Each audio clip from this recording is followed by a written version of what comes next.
Let's begin by looking at biomolecules and enzymes. And let's actually start with our first learning objective, which is to understand what it means to be a biomolecule and how the four classes of biomolecules differ from each other, both structurally and functionally. So essentially defining and describing what a biomolecule is, and then talking about the four categories that we have and what are some of the components that allow them to differ in structure and function.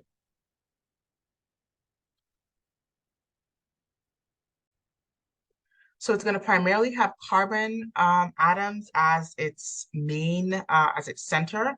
It can have other atoms, oxygen, hydrogen, nitrogen, but carbon is going to do something really interesting. Carbon has four electrons in its outer shell, which we can see here. So it has the opportunity to make four covalent bonds. So that's going to provide a lot of structure, a lot of rigidity and stability to our molecules. So most commonly, it's going to be one of the most abundant atoms that we find in our biomolecules. The different types of biomolecules would be carbohydrates, lipids, proteins, and nucleic acids. Now, this is the very interesting thing about our body, our anatomy, and our physiology. So the way that things look is a very important indicator of the way that they behave. This is the form follows function or structure follows function. And if we think about it, all of our excuse me, all of our biomolecules are made from different combinations of the exact same four atoms: carbon, hydrogen, oxygen, nitrogen. So why do they look so differently and behave so differently? And that is because they're attached in different ways and they have different proportions of these various atoms. So again, the way that even the most smallest unit of our anatomy, the way that it looks, having different components, different proportions of these atoms is going to give different functional properties to carbohydrates, lipids, proteins, nucleic acids, respectively. So very important way to integrate that structure and function. Structure follows function. Let's begin by thinking about carbohydrates first. So carbohydrates are going to be the most abundant, and they're going to be composed of carbon, hydrogen, and oxygen. There are three types of carbs, so monosaccharides, disaccharides, and polysaccharides, depending on how many individual monomers are joined to make that structure. So a monosaccharide will be an individual monomer. It's a single unit, and there can be three different types. There's glucose, there's fructose, and then there's galactose. Now, these three monosaccharides can be covalently bounded, can be bonded to one another to form longer carbohydrates or more complex carbohydrates. And that is where we get disaccharides if there's two of those monosaccharides. So glucose and fructose together can make sucrose, which is your table sugar, or galactose and glucose together can make lactose, which is your milk sugar. Polysaccharides are going to be even more complex. So this is going to be longer chains of monosaccharide units. Glycogen is a good example of this.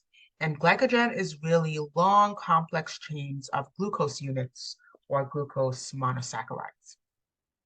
Now, interestingly, glycogen is the way that we store glucose. We can store it in the liver, we can store it in our muscle, but we basically add all of these glucose units together and create more complex polysaccharides that can be stored up as an energy reserve, and they can be liberated to make energy at a later time. Now, how do we actually covalently link these monomers together? This is how we make and break our saccharides. We can either form more complex saccharides or we can break more complex ones down to give our monosaccharides. And the process of doing this is called condensation. This is how we join monosaccharides together and we release water as a byproduct. So essentially, we have a covalent bond on the glucose to fructose, and then water is released as a byproduct of that, making that a condensation reaction.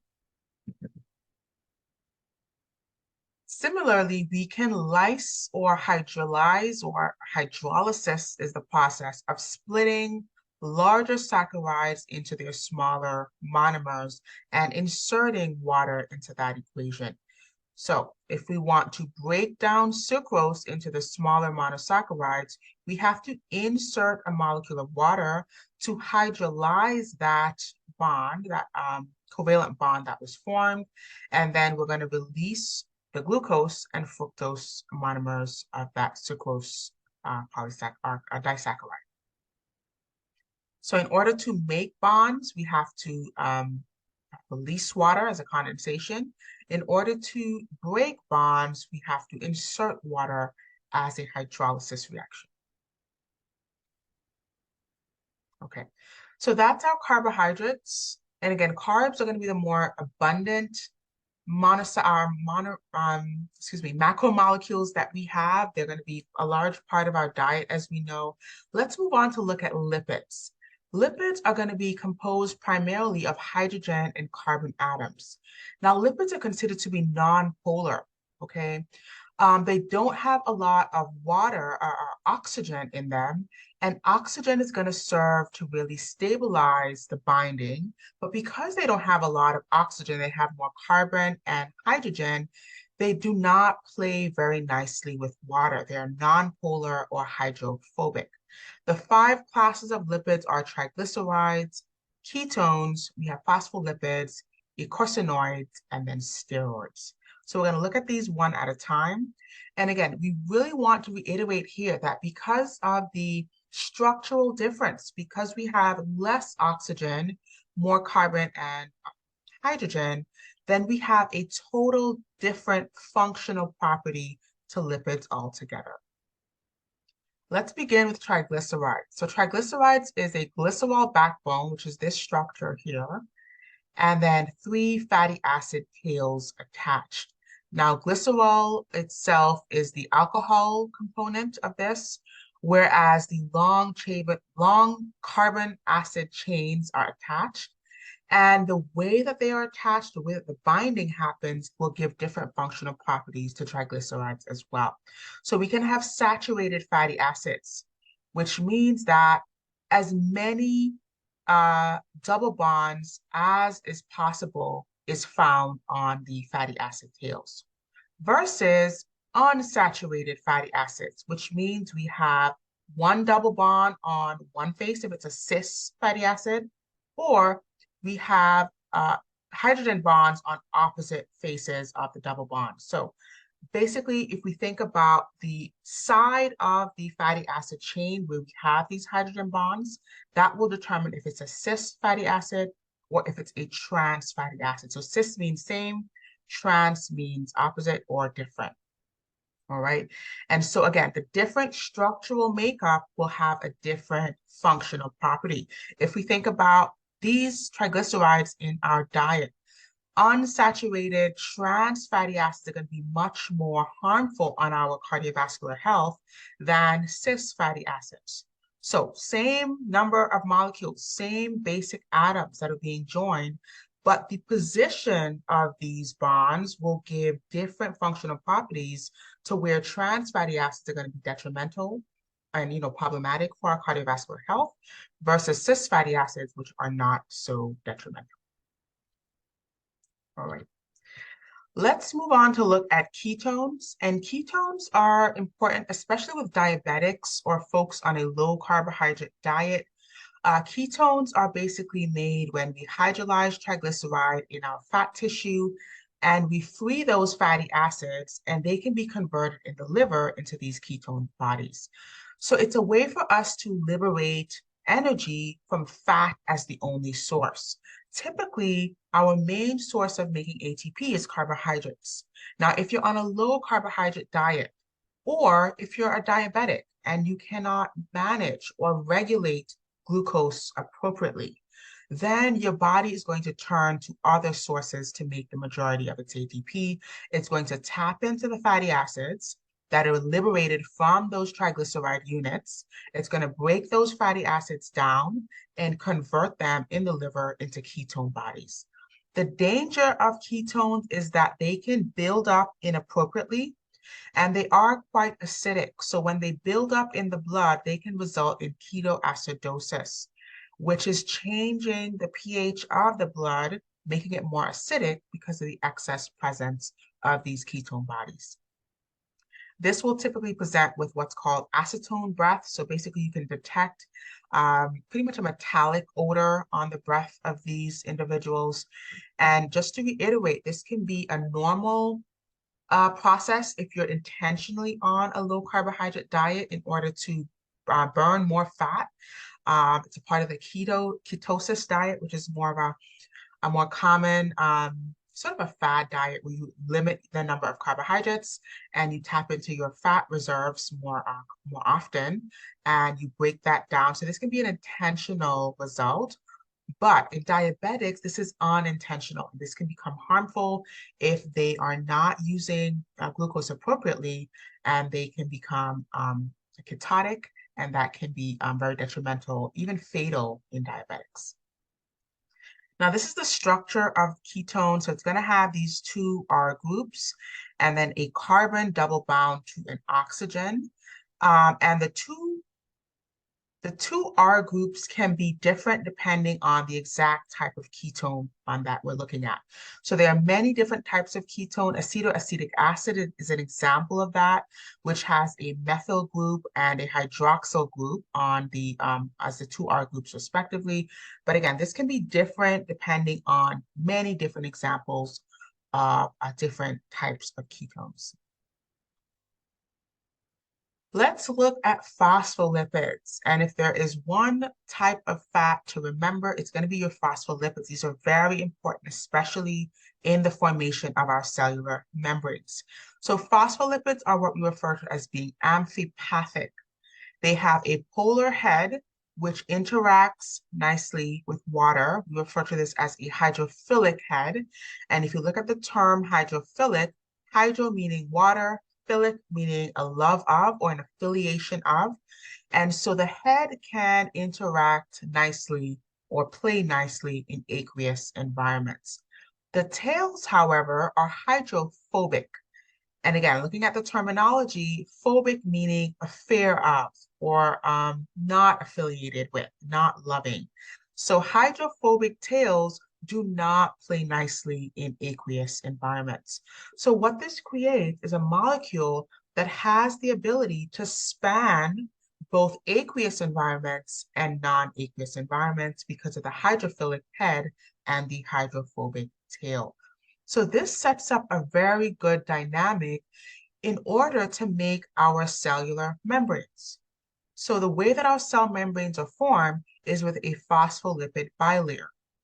So the polar heads are facing out to the aqueous environment, either in the intracellular compartment or the extracellular compartment, whereas the non-polar tails are facing inward to each other and actually creating the span of this membrane. So having an amphipathic molecule like phospholipids is excellent to form a separation between aqueous environments and basically bridge our intracellular and extracellular environments. Another example of this is a micelle. And a micelle is a spherical structure formed by phospholipids where the tails point inward to each other, right? Because the tails are all hydrophobic, and the heads face outward to the aqueous environment. Remember, our body is made up of 70% water. So there's a lot of water all around and in our body. We looked at that earlier. In our cells, in our vessels, around our tissues. And so in order for fats to move around in our bloodstream, they need to be protected in one of these micelle structures because fats, like we said earlier, do not move around very nicely in water. If you look, I'm sure we've all looked at an example of putting oil into water. And that oil will never fully dissolve in the water. It's going to sort of separate onto the surface or onto the sides. But that is an example of the hydrophobic nature of most fats, of most lipids.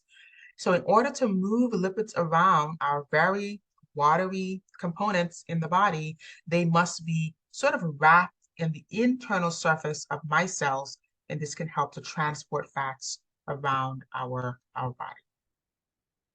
Another example of phospholipids is the phospholipids in the lungs that prevents the collapse of the lungs. So this is called surfactant. And this is what prevents the lungs, the alveoli in the lungs, from collapsing onto each other. It provides a surface tension, which keeps the alveolus inflated or open and patent. And that is because it does not like to interact with water. So there's water in the center of these structures. And in order to prevent being in touch with that water, the alveolus stays open and patent. So surfactant is another example of how phospholipids can, and their amphipathic nature can be very important in our various body structures. All right, let's look at eicosanoids. So eicosanoids is our fourth category of lipids. These are modified fatty acids, and their main function is for intracellular communication. So this is basically signaling or communication happening within the cell. They can be derived from arachidonic acid, which is a 20 carbon, it's a fatty acid, uh, polyunsaturated unit. So essentially we have many carbons attached on the tails of this structure, and then we do have a more complex ring structure. So this is the complex nature of eicosanoids, many carbons attached to form these complex structures. And the way that these behave kind of dictates their structure. So they kind of stick off from various aspects of the cells. Examples would be prostaglandins or thromboxanes, but basically they're ways for cells to kind of stick a flag out and say, hey, I need to tell another cell this important information. I need to signal from one cell to the other some type of information that's happening intracellularly. So prostaglandins and thromboxanes, for example, are a part of the clotting cascade. So they basically wave this flag around and tell other clotting proteins, please aggregate at this site. We have some bleeding happening. And so that is a part of that cellular communication that eicosanoids will help to bring about. Lastly, we have steroids, and steroids are derived from cholesterol. So these more complex carbohydrate ring structures are going to be our cholesterol or steroids. Steroids are more important for forming hormones. So estrogen, testosterone, aldosterone, even our thyroid hormone, many of the hormones released from our endocrine glands are actually going to be steroid or cholesterol derived. So fats, this is why it's so important to have adequate fats in the body because it's going to be an important part of forming our hormones. Okay. Let's move on to begin proteins. So proteins are going to be another important aspect. Proteins, as we know, is the major building block of our muscles and so forth. But proteins do many other things in the body. Proteins are also forming some of our enzymes. They help to form some of our hormones, some of our signaling molecules as well. And they're basically polymers of amino acids. So the smaller units that form proteins are going to be our amino acids. There are about 20 different kinds of amino acids that will bind covalently together in different forms, different makeups, in order to make proteins with different functional features.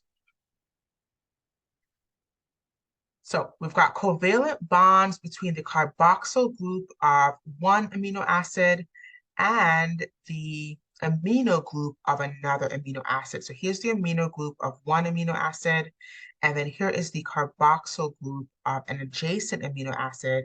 And then we insert, or excuse me, we release water as a condensation reaction, and we basically covalently bind these two amino acids together and form what is called a peptide. So a peptide is going to be a short protein chain, a short number of amino acids covalently bounded. Anywhere from 2 to 50 amino acids is a peptide. A protein is going to be a much more extensive, anywhere from 50 or more amino acids that are covalently bound in order to make a more longer or more complex protein structure. Now, we can have different levels of the protein structure. So when we think about the different levels of protein structure, think about different levels of folding of these structure, different complexities of folding of these structure. So the most basic structure of our protein is the primary structure. And this is essentially the peptide bonds being formed from one amino acid to the other. This creates a very simple chain of proteins, okay? And then from there, we can have more complex ways that this chain can bind. So it's going to start to fold on itself to make more complex structures, and that will get us to the secondary, tertiary, and even quaternary structure where we can see more complex proteins that are formed at the quaternary level.